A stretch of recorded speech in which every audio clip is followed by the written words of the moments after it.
have actually messed up because I did the thing that you're not meant to do. Take this car off the road for 2 weeks. I understand now what I should have done. Oh, I'm going to do the easy way out. Great, great, great. Bit annoying really. It's not a happy ending, is it?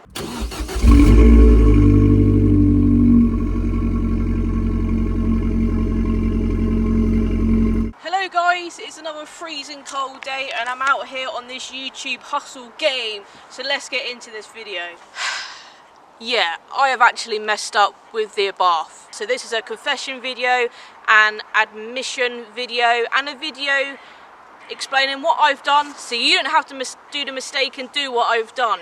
So this will include some helpful advice, what to do and what not to do, because I did the thing that you're not meant to do. Do you see what I mean? Let's get into it. As you may know, if you've been watching all my videos so far on Abarth number 5 in my life, this car, well, I was lucky that this car came with a private plate, which was this one, R555 BTH. BTH kind of standing for Abarth. Actually, these numbers that someone else has picked for this plate, the 5 actually does mean something, I thought, because this is my 5th Abarth, and this number plate happened to have 555 in it. And as you can see on the car now, and hence the previous video, the car is now wearing one of my private plates, which is this DISU plate. So, before I could put the DISU plate on, I had to go onto the DVLA website, take this plate off the vehicle, and allocate DISU onto the vehicle. Now that sounds pretty straightforward, but I've messed it up, and I could potentially now lose this plate. Let me explain, because it's a bit of a story, but again I want to explain it so you guys don't have to make this mistake and possibly lose a private plate. Now, although this car coming with a private plate was pretty cool and I was going to plan on selling a private plate, I also couldn't wait to put one of my plates on because I prefer this plate, and by having my plate on my Abarth makes the whole thing feel a bit more mine. I was just so eager to get this plate on an Abarth because I never had this plate on an Abarth, and for the reasons I've just explained.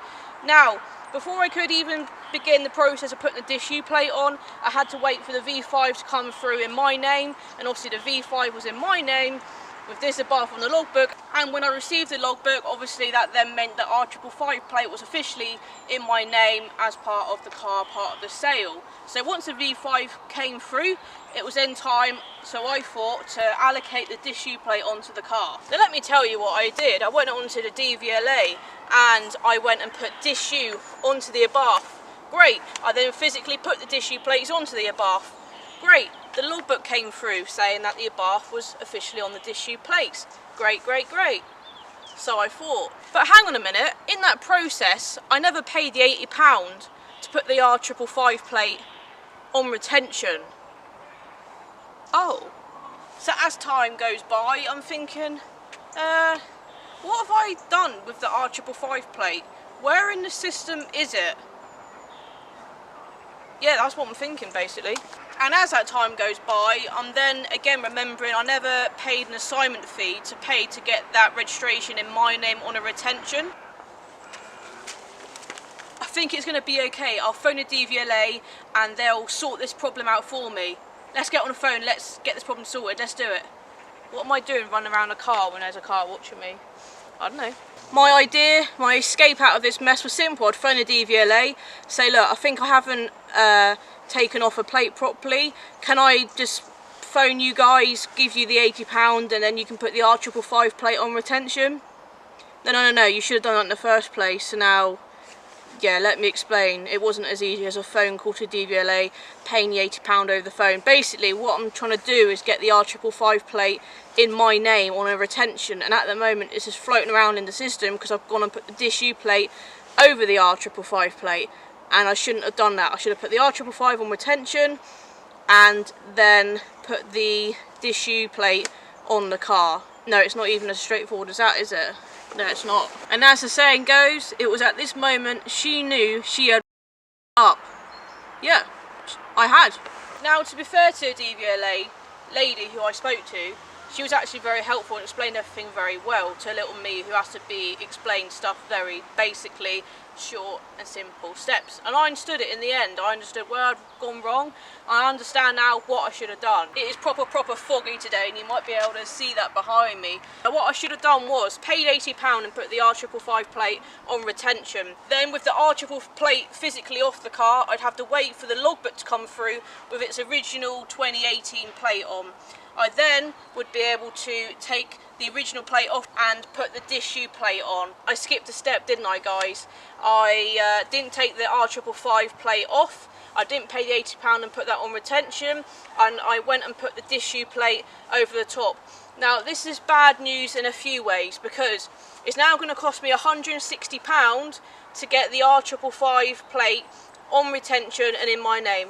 Why £160? Because I've got to take the disused off, that's £80, and then I've then got to take the R555 plate off, which is £80. 280s make 160. I didn't think I was good at maths, but today I am smashing it. So I would have had to have paid £160 to get the R555 plate in my name. And as I've already said, all I was going to do with that R555 plate was sell it, because I didn't want it. So I'd then be having to pay the privilege of £160 to then be able to sell that plate, and you're never guaranteed what someone's going to buy for a number plate. I've never sold a private plate before. The plate has been valued at £400. People in the comments might be like, oh no it hasn't, but it has. But I'm never going to get that asking price. That's just simply not how selling works. People make you an offer. But if you think about it, I'd be £160 into the plate, and if I'm lucky to sell it for £300, I've made £150, which of course is better than nothing. But if I'd done it the right way around in the first place, R555 would have only cost me £80. But if I want it back, it's going to cost me £160 then for me to sell it, and I'm not making as much money. Basically, that's what it comes down to. And all the while, I have to be on the phone to my insurance company, having to keep making plate changes, because it would then be on the R555 plate, then it's 2018 plate, then back to the disused. That's 3 plate changes it will have legally, and obviously insurance needs to be known about. So okay, Amber, why don't you pay the £160 to get the R555 plate back in my name? Well, it's not as easy as that again, because with all the plate changes that would have to happen in the meantime for me to get R555 back, I'd have to be on the phone constantly to my insurance company to keep changing the plates. I'd have to physically get like another I'd have to physically get the original 2018 plate made and stuck on the car. Different plates would have to be getting stuck onto the car physically. So if I really wanted to put in the legwork as such and get the R555 plate back, for lack of phone calls and lack of making up plates and physically ripping them off and sticking them on the car, it would be much better for me to take this car off the road for 2 weeks, park it on the driveway of course, physically leave the disused plates on, but in the system it will be changing plates, but the car won't be being used, so I don't have to keep telling my insurance company about the change of plates. I don't have to physically keep putting different plates on the car. So if I wanted the R555 plate back, it'd be easier for me not to use the car to save more hassle basically. But do I want my new car to be sat on the driveway for a couple of weeks while all this plate stuff happens in the background? Do I want to not be driving this car for a couple of weeks? Of course I don't. I've just bought the car. I want to make content for the car. I pay for the car, I want to use it, so I've made my mind up, but I do want to know your opinions and your advice in the comments below to this video. Here are my options. If I keep the car on a disused plate and do absolutely nothing, the R555 plate is currently in the DVLA system. It is still registered to this car in the background, so I can claim the R555 plate back, as I just said, by paying £160 and a few other plate changes later. If I keep the car as it is and don't do the plate changes, basically after a while my R555 plate that is somewhere in the DVLA system will eventually disappear and I will lose the plate. Or of course I can pay the £160, do a lot of plate changes, keep the car on the road or take the car off the road, and I will get the R555 plate in my name, which I can then sell or keep or do what I want with. So then I hear you ask, well, what are you going to do, Amber? You just reeled through the 3 kind of options you can do. What are you going to do? I'm going to do the easy way out, and I'm going to risk the R555 plate and leave the car legally on the disused plate, which is so annoying, because I guess after a while, I don't know the time period, but after a while the R555 which is floating around the system, I guess will just disappear. It won't be no longer assigned to this Abarth in the background. I won't then have the plate in my name. I won't then be able to sell it. Now, it's really annoying because when I bought the car with the private plate on, obviously if I'd taken the private plate off properly in the first place, I could have sold the plate for some money. I want the car to be on the disused plate, obviously. I want to be using the car. I don't want all that hassle, and for the sake of £160 that I'd have to pay to get the R555 off, to then sell it for something, but I don't know the price, it's just much easier for me to unfortunately probably lose that plate and just carry on as I am. Now of course I should have known better, I should have researched it, and I've done plate changes before plenty of times in my little car life, but I've never done a private plate to private plate swap exchange. And well, upon contacting someone that's in the motor trade, he also confirmed that I'd done it wrong. I then phoned a DVLA, they doubly confirmed that I'd messed up. What it comes down to is I'm not basically willing to pay £160 to get a number plate in my name, which might sell and might not. It's annoying because if I'd done it properly I could have got some money for that plate, which would have been nice. The money would have gone back into doing bits on the Abarth, but I've messed up.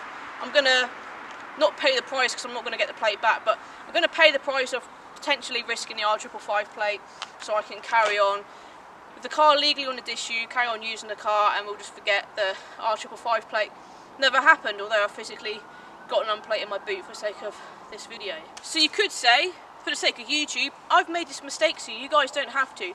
If you want to do a private plate to private plate swap exchange on your vehicle, make sure the private plate on your vehicle, you take it off.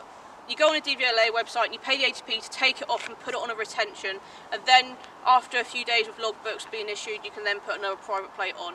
I didn't know that, I've messed up. Lesson learned.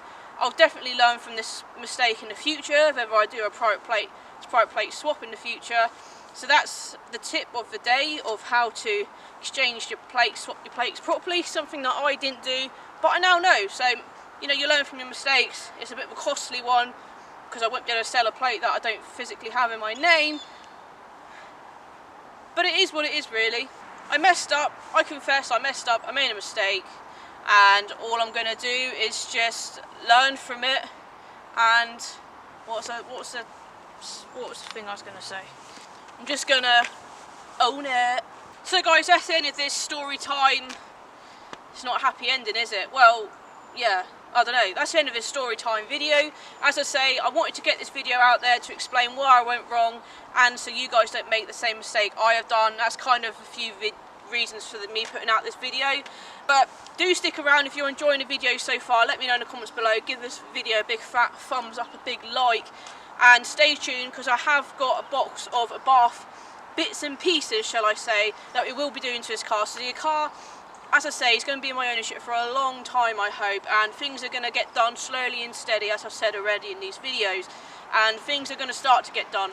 So stick around and mark my words. Thanks for watching this video. Don't do what I did, and yeah, that's all learned from my mistake. See you in another one. My hands are freezing. Oi, oi, oi.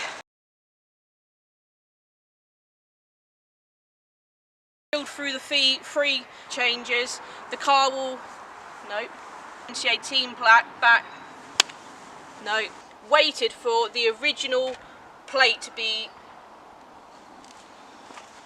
it is proper, so, is there cars coming? Yes, there is.